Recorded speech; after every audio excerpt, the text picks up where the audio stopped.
চতুৰ্থতে আপোনালোকে জানে যে আমাৰ ৰাজ্যত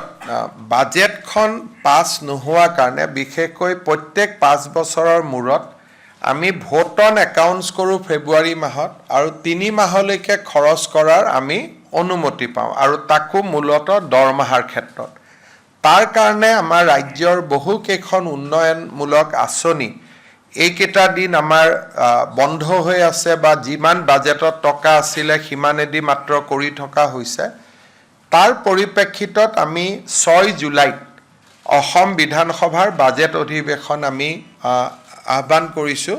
যাতে 1 আগষ্টৰ পৰা প্ৰতিটো চৰকাৰী আঁচনিৰ সুবিধা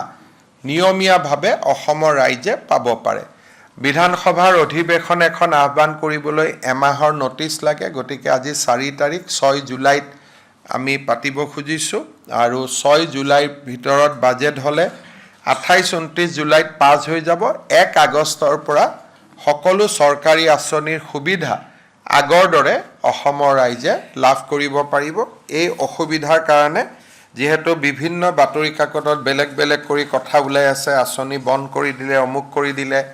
মই সাংবাদিকসকলক অনুৰোধ কৰিম যে অকণমান ভেৰিফাই নকৰাকৈ এই ধৰণৰ নিউজ আমি দিয়াৰ প্ৰয়োজন নাই কাৰণ 1 আগষ্টৰ পৰা প্ৰতিখন আঁচনিৰ সুবিধাই অসমৰ ৰাইজে নিয়মীয়াকৈ পাব আমাক খালি পূৰ্ণাংগ বাজেটখন পাছ হ'ব লাগে 6 জুলাইত আমি পূৰ্ণাংগ বাজেট অধিৱেশন পাতিছোঁ 21 দিনৰ বাজেট অধিৱেশন হ'ব আৰু পৰৱৰ্তী সময়ত আমাৰ 1 আগষ্টৰ পৰা প্ৰতিখন চৰকাৰী আঁচনিয়ে